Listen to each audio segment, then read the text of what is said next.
Bună, dragilor, și bine ați venit la o nouă filmare. De această dată te invit la două citiri de tarot, în cadrul cărora vreau să văd ce urmează în viața ta, în dragoste, din momentul în care tu vezi acest videoclip. Este important momentul în care tu ai intrat pe acest clip și nu momentul în care el a fost postat. Poți să alegi un număr pentru tine, un număr pentru o altă persoană. Previziunile sunt valabile atât pentru cei aflați într-o relație, cât și pentru cei singuri. Sau, dacă nu ești interesat de dragoste, poți să asculți mesajele pentru că ele pot avea legătură cu persoanele extrem de apropiate de inima ta, cum ar fi prieteni sau persoane din familie. Și avem numărul 1, piatra galbenă, numărul 2, piatra mov. Poți să asculti și ambele numere și să îmi lași acolo în comentarii să-mi spui care variantă este mai potrivită pentru sufletul tău. Și începem cu cei de la numărul 1, să vedem pentru tine ce mesaje avem. Începem cu tarotul, să vedem situația în care ești, care este provocarea, ce urmează, care este soluția, rezultatul final, dar și surpriza pentru sufletul tău. Am ales un tarot mai special, foarte drag sufletului meu, pentru tine. Și a ieșit primul mesaj aici. Se pare că cineva are niște planuri foarte bine puse la punct aici. Mai văd o conexiune cu o persoană care cumva fie încearcă să te manipuleze, fie este vorba despre o persoană care își urmărește propriul său interes. Și avem magicianul, marele preot, 6 de cupe. O conexiune văd aici cu zodia Taur, zodia Gemeni, Fecioară. Văd clar o conexiune cu un suflet pereche, dar și cineva care încearcă să te convingă să stai alături de el. Mai văd clar aici că cineva își dorește foarte mult o căsnicie, cineva își dorește foarte mult o relație serioasă. Însă simt totuși și energia unei persoane manipulatoare. Atenție, poate să fie vorba și despre faptul că tu îți dorești foarte mult un anumit lucru, o anumită persoană, îți dorești iubire, încât îți pui toate resursele tale la îndemână tocmai pentru a acționa. Și situația pe care eu o văd în acest moment este regele de spade și 3 de cupe. Și mesajul care mi este transmis este faptul că cineva tot amână o decizie privind un triunghi amoros sau ai legătură cu o persoană căreia îi place foarte mult să se distreze, să se simtă bine. Este o bucurie mică aici, în acest moment. Dacă ești o persoană singură, văd că fie ai un prieten sau ai pe cineva care te influențează, care încearcă să te manipuleze cumva și aici cărțile îți spun clar să mergi pe cont propriu, să faci ceea ce simți tu. Da? Regele de spade poate să însemne o persoană cu marcaj pe aer, Gemeni, Balanță, Vărsător, dar tot regele de spade poate să însemne și o persoană care are un program foarte bine organizat, foarte bine pus la punct.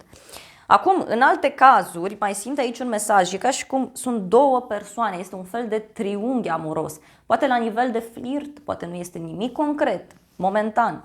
Să vedem provocarea. Provocarea este împărăteasa. O conexiune aici cu zodia Taur, zodia Balanță. Provocarea în această situație ține de o femeie, fie o femeie cu un copil, o femeie stabilă financiar.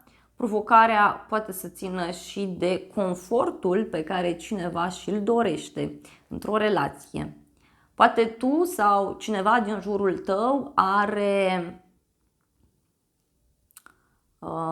o conexiune foarte importantă în acest moment cu planul fizic, cu planul material, cu un proiect, cu o sumă de bani. Da?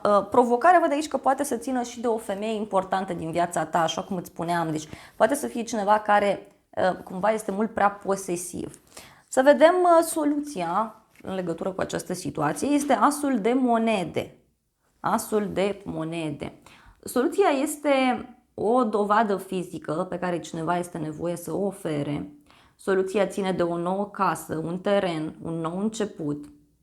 Soluția poate să țină și de un nou loc în care este nevoie să mergi pentru a cunoaște pe cineva.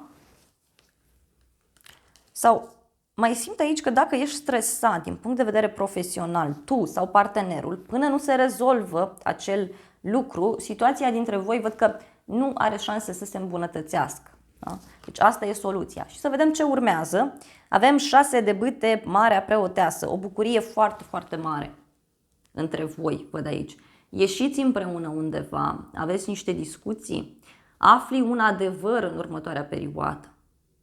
Se produce între tine și această persoană o conexiune mult mai profundă, dar pentru cei singuri văd că în viitorul foarte apropiat, 2 zile, 2 ore, 2 săptămâni, maxim 2 luni, din momentul în care tu vezi citirea, tu aici e ca și cum simți că ți se adeveresc niște previziuni, deci cineva ți-a spus o să se întâmple așa și într-un anumit mod și da, se va întâmpla, deci este clar aici. O oficializare a unei relații, mai văd. Să vedem rezultatul final. Avem 3 de cupe și 3 de bâte. 4 de cupe. În final, văd aici că cineva nu este foarte bucuros în legătură cu niște discuții, în legătură cu un drum scurt. Văd o oarecare senzație de plictiseală pentru unii dintre voi, de oboseală. E ca și cum cineva a obosit în legătură cu o discuție, cineva a obosit în legătură cu niște drumuri, în legătură cu ceva ce se întâmplă aici. Surpriza pentru tine, și apoi clarificăm mesajele, surpriza este asul de bâte. Surpriza este o nouă pasiune care apare, o nouă persoană. Surpriza este un nou mod de a acționa, un nou început. Se accentuează acest mesaj. Hai să clarificăm puțin situația. Vreau să văd ce este cu împărăteasa, pentru că acolo este clar că apare blocajul. Da? Împărăteasa. Împărăteasa a venit clarificată cu acest rege de spade. Deci cineva evită o decizie în legătură cu această regină, da? Cu această împărăteasă, de fapt. Poate este vorba despre o persoană manipulatoare aici. Justiție, deci o legătură din nou cu zodia balanță sau cu ideea de acte, de decizii. Cei mai mulți dintre voi care vă uitați acum, este clar că sunteți într-un triunghi amoros sau sunteți foarte mult influențat de către o femeie din viața voastră sau de către un bărbat. Da? Hai să vedem soluția, despre ce vorbește. Soluția vorbește despre, uite, un copil, o sarcină. O dovadă pe care cineva a promis-o de mult timp. Regina de monede, deci o conexiune foarte puternică aici cu zodii de pământ pentru unii. Taur, Fecioară, Capricorn, iar dacă tu te regăsești aici, este clar vorba că tu e nevoie să acționezi. Soluția poate avea legătură și cu o femeie, cu un copil sau cu situația aceasta de care spuneam eu că ori tu, ori celălalt. Văd aici că cineva este foarte prins pe ceva profesional, pe ceva financiar și cu siguranță în momentul în care se rezolvă situația respectivă, lucrurile merg într-o direcție mult mai pozitivă. Da? Mult mai pozitivă. Să vedem. Este un succes foarte mare pe care eu îl văd aici. Da? Niște discuții sincere pe care tu le vei avea și un adevăr pe care îl vei afla în legătură cu această persoană. Iar dacă ești singur sau singură, poate să apară cineva extrem de rapid, când nici nu te aștepți. Mai văd o conexiune cu zodia Pești pentru unii dintre voi. Uite, lumea, 9 de monede, îndrăgostiții, judecata. Este clar că în momentul în care se rezolvă acest lucru, aici se ia o decizie radicală sau poate tu, dacă ești o persoană singură, este nevoie mai întâi să-ți rezolvi anumite probleme profesionale pentru a se debloca și partea aceasta personală. Hai să vedem acum 4 de cupe, că nu prea înțeleg ce treabă are aici. 10 de bâte, asul de spade, 9 de bâte. Niște responsabilități pe care este nevoie să ți le asumi, fie în legătură cu această relație, fie urmează o perioadă în care lucrurile pot fi destul de greu de dus aici. Cineva văd că nu este deschis, poate nu este energia ta, poate este energia unei persoane din jurul tău, văd aici, pentru că este clar o persoană care are foarte multe lucruri pe cap sau o să aibă multe responsabilități. Să vedem asul de bâte, surpriza. Surpriza are legătură cu o nuntă, o petrecere. O nouă persoană pe care o poți cunoaște la o zi sfântă, la o zi mare. Poate chiar este vorba despre un coleg de la locul de muncă. Despre niște prieteni care îți pot face cunoștință cu cineva. Dar surpriza este că tu vei învăța foarte multe lucruri din această etapă în care ești și vei deveni o persoană înțeleaptă, vei reuși să le oferi sfatul celorlalți. Dar surpriza văd aici că are legătură cu niște oameni foarte dragi sufletului tău, care te vor inspira, care îți vor oferi sfaturi bune, care îți vor fi alături, însă în cele mai multe cazuri, eu văd clar aici că dacă ești împreună cu cineva, aici se iau niște decizii foarte importante în final și chiar o să fii surprins de acest lucru. Da? Regele de bâte, deci are legătură toată surpriza asta cu un rege de bâte, o persoană care este energică, poate este cineva care face afaceri, cineva care se luptă, face sport sau o persoană cu un puternic marcaj pe foc, leu, berbec, săgetător. Să vedem și acest oracol, ce mesaj are pentru tine în acest moment. Și se spune că da, acesta este semnul. Deci dacă universul îți oferă semne, este bine să le asculți.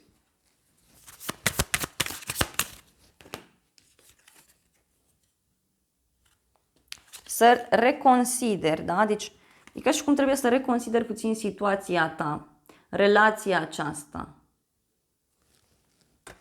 Hai să vedem un sfat din partea îngerilor în această situație. Vreau să vedem sfatul pentru tine.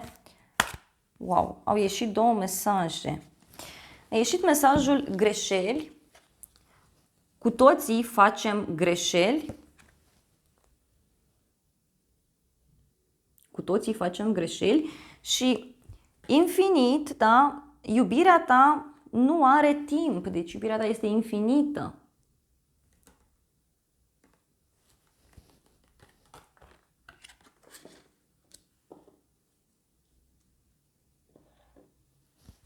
Sau iubirea este infinită.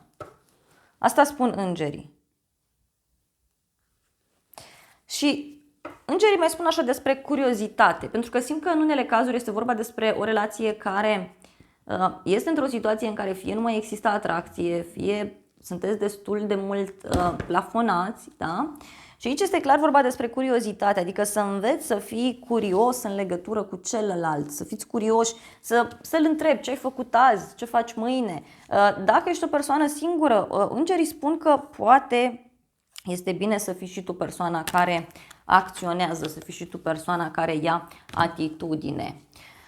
Să vedem și îngerii romantici despre ce vorbesc. Îngerii romantici vorbesc despre o atracție foarte puternică aici, care există între tine și cineva anume. Da? Și de asemenea mai văd faptul că cineva este nevoie să facă un efort în legătură cu această relație, în legătură cu această situație.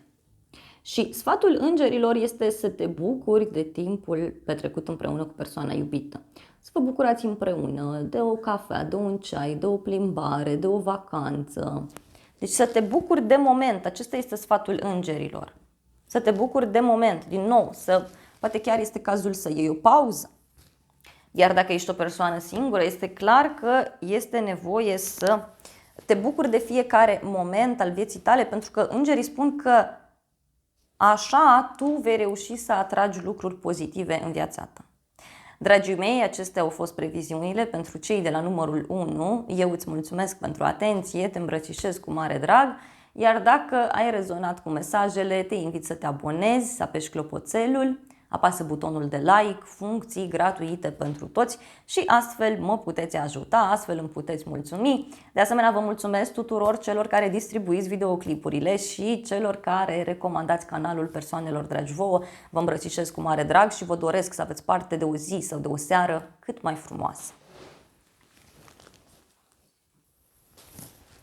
Bine ați revenit, dragii mei, cei de la numărul 2, cei care ați ales piatra mov. Să vedem așadar care sunt mesajele tarotului pentru tine, care este situația în care te afli, care este provocarea, soluția, ce urmează să se întâmple, rezultatul final, dar și surpriza în situația în care tu ești. Să vedem. Nu contează dacă ești într-o relație, dacă ești singur, dacă ești doar într-un flirt cu acea persoană sau dacă este o relație complicată, cu siguranță vom vedea aici ce se întâmplă în final și ce este mai bine pentru tine. Hai să vedem și a ieșit primul mesaj. Primul mesaj care este 5 de spade, deci s-a întors mesajul. S-a întors mesajul singur. La baza pachetului avem un 3 de cupe, 2 de spade, 6 de monede. Cineva așteaptă un răspuns în legătură cu niște bani. De asemenea, văd o petrecere pe care cineva o are. Un eveniment. Cineva evită să-ți spună ceva anume. Da? 3 de cupe poate să însemne în acest context și cu 5 de spade faptul că unii dintre voi fie vă aflați într-un triunghi amoros, fie persoana la care te gândești are pe cineva sau deja este cu gândul în altă parte. Poate chiar tu ești persoana care ești așa cu gândul în două părți. Dar în momentul de față avem 5 de spade și asul de monede. Poate că cineva are niște probleme din punct de vedere financiar în acest moment. De asemenea, văd că fie o nouă persoană a apărut în viața ta, da? Și momentan sunteți blocați, da? De statutul vostru, de muncă, de distanță, de ceva anume. Însă, în alte cazuri, văd aici și o situație în care cineva își urmărește propriul interes, profită de o situație în care se află. Da? Este ca o nedreptate, e ca și cum cineva nu oferă o dovadă fizică, o dovadă palpabilă. Să vedem provocarea, 3 de spade. Provocarea ține de o dezamăgire pe care cineva o are în trecut. Deci poate persoana la care tu te gândești a avut o dezamăgire în trecut. Sau poate chiar tu ai avut dezamăgiri în trecut și acum este nevoie să rezolvi problema, este nevoie să acționezi într-un anumit mod. E clar acest lucru. Da? Simt să clarific momentan acest 3 de spade pentru ca apoi să mergem mai departe. Împăratul, 4 de monede, 2 de bâte. Este clar aici energia unei persoane încăpățânate. O conexiune văd cu zodia Berbec pentru unii, zodia Taur. Cineva este încăpățânat, da? Sau cineva a suferit în trecut. Unii poate aveți legătură, atenție, cu o persoană mai rigidă. Deci cineva care cumva își folosește prea mult mintea și iubirea se simte, nu se gândește. Poate e vorba de tine, canalizezi prea mult lucrurile sau ai niște standarde, da, mult prea înalte. Simt o persoană aici puțin rigidă. Să vedem soluția. Soluția pentru tine este regina de monede. O conexiune văd cu o zodie de pământ. Taur, Fecioară, Capricorn. Soluția pentru tine în acest moment ține de faptul că este nevoie să ai grijă de tine, să te îngrijești mai mult ca femeie sau să dobândești o anumită independență din punct de vedere material, să rezolvi o anumită situație. Soluția poate să țină de o femeie, deci poate soluția este în mâna unei femei. Dar dacă ești femeie și ești singură, soluția aici este clar, să te aranjezi, să te bucuri de viață, să te îngrijești, să te îmbraci frumos, să dai dovadă de căldură, de grijă față de ceilalți, pentru că da, să știi că regina de monede este cea care are grijă de ceilalți, este cea sufletistă, darnică, deci este o persoană care dă, oferă bani, oferă mâncare, are grijă de ceilalți, poate printr-un sfat, printr-o bucurie. Să vedem ce urmează să se întâmple pentru tine în dragoste. Și avem regina de cupe, cavalerul de cupe, foarte frumos. Văd aici o ofertă de dragoste care vine către tine. O ofertă de dragoste. Da? Uite. O întâlnire cu o persoană dragă ție. Mai văd o conexiune cu o zodie de apă, rac, scorpion sau pești. Mai simt să transmit aici că în unele cazuri văd că femeia este cea care ia atitudine în situația asta. Deci dacă ești femeie, tu este nevoie să iei atitudine. Pe de altă parte, văd o întâlnire romantică. Dacă ești o persoană singură, cu siguranță apare cineva în viața ta, printr-o prietenă, deci prin intermediul unei prietene sau prin intermediul unei persoane dragi ție, dar e ca și cum te întâlnești cu cineva și celebrezi un succes, o bucurie. Vreau să clarific regina de monede. Poți să ai legătură fie cu o persoană mai tânără, fie cu o persoană care este cumva instabilă din punct de vedere emoțional. A ieșit și regele de monede, deci este clar aici o energie de suflete pereche, dragii mei. Este nevoie să fiți atenți la detalii, este nevoie să acționați practic, pentru că aici văd multă teorie și nimic practic. De asta apare și treiul ăsta de spade, că cineva nu acționează. Îți place de cineva, dar nu te duci să-i spui, nu încerci să comunici. Sau dacă ești într-o relație, sunt multe discuții aici. Sunt multe discuții, dar nimic concret. Nimic concret.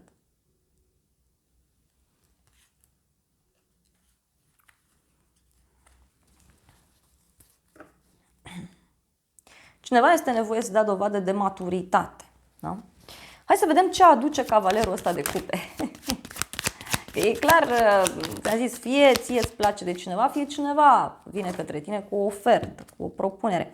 Eremitul, deci este clar o persoană înțeleaptă, cineva care a trecut prin multe experiențe, este o persoană căreia îi place mai mult să stea singur sau singură, îi plac locurile mai retrase, dar văd aici o întâlnire undeva într-un loc retras, într-un loc ascuns. Mai văd o conexiune cu zodia Fecioară pentru unii dintre voi, nu este valabil pentru toți, sau poate să fie vorba despre un coleg de la muncă. Să vedem în final ce urmează. Valetul de cupe, Împărăteasa. Foarte frumos. O conexiune cu zodia Taur, zodia Balanță, deci o femeie cu un copil. Poate o să ai un copil sau poate, cine știe, cunoști o persoană care este mai tânără decât tine. Ca și vârstă sau fizic, da, arată mai tânăr.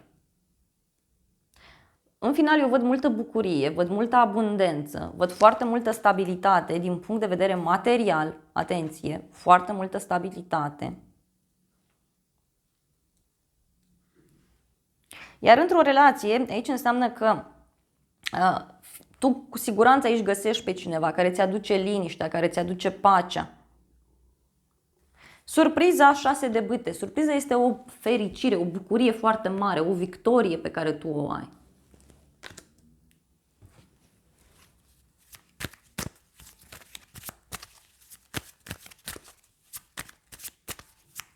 Despre ce e vorba? 8 de spade, deci e ca o obsesie aici pe care cineva o face pentru tine. Sau cineva care vă ajută pe voi să vă legați relația, fie un copil, fie o persoană mai tânără. Poate chiar să fie vorba în unele cazuri despre un nou mod de a aborda situația. Da?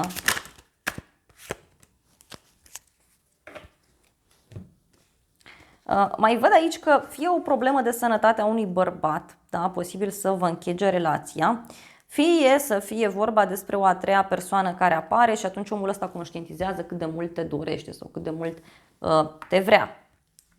Dacă ești femeie, vezi că vei fi pus în fața unei alegeri. Da, în fața unei alegeri. Să vedem 6 de bâte ce zice. 6 de bâte vorbește despre o familie fericită. Deci, dragilor, surpriza aici este chiar o familie fericită. Surpriza aici are legătură cu o situație care pur și simplu te va lăsa fără cuvinte. Pentru că va fi nevoie să te împarți aici între viață profesională, viață personală.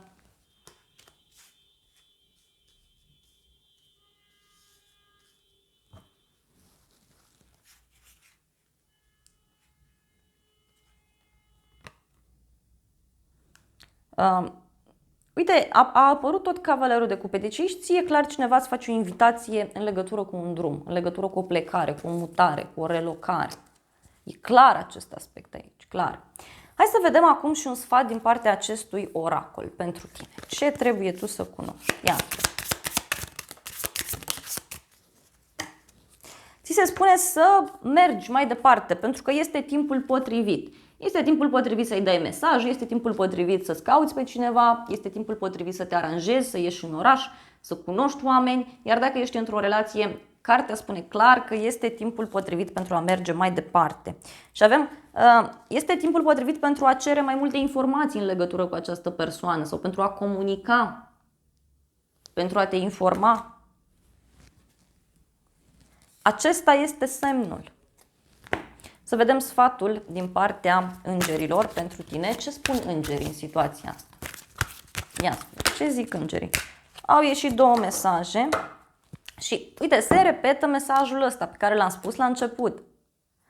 Afecțiune. Dacă îți arăți afecțiunea pentru cineva, vei crea o legătură mai puternică. Că uneori ne facem așteptări, spunem, uite, mi-ar plăcea să-mi spună că mă iubește, dar spune-i tu prima sau primul. Poate omul nu își dă seama, nu îți citește gândurile. Cum nici tu nu ai de unde să știi ce îi place, ce își dorește. Și ți se spune aici că cineva reușește să găsească niște soluții armonioase. Cineva reușește să găsească niște soluții frumoase, bune. Uite, fidelitatea, încrederea. Se pare că aici e problema. Cineva are nevoie de fidelitate, de încredere. Este o lecție karmică, este adevărat, pentru unii dintre voi. Să vedem și mesajul acesta pentru tine.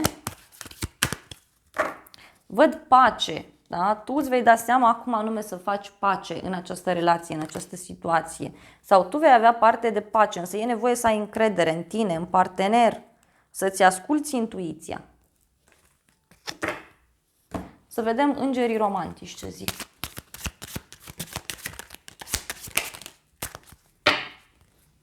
Îngerii romantici spun despre faptul că îți recapeți iubirea. E un spirit de frumusețe. Și uite, o iubire adevărată. Această iubire poate să dureze o viață întreagă. Poate e prezentă de mult timp în viața ta. Sau apare, da? Pentru că este clar aici că tu meriți iubire și ți se spune că da, acesta este sufletul tău pereche. Deci mai mult de atât chiar nu se poate. Da? Nu se poate mai mult de atât. Dragii mei, acestea au fost previziunile pentru cei de la numărul 2. Eu vă mulțumesc pentru atenție, vă îmbrățișez cu drag pe toți. Iar dacă ai rezonat cu mesajele, te invit să te abonezi, să apeși clopoțelul, apasă butonul de like, funcții gratuite pentru toți și astfel îmi poți mulțumi, astfel mă poți ajuta. De asemenea, te îmbrățișez cu mare drag și te invit și la o altă citire dacă vrei să mai vizionezi. Îți doresc să ai parte de o zi sau de o seară cât mai frumoasă.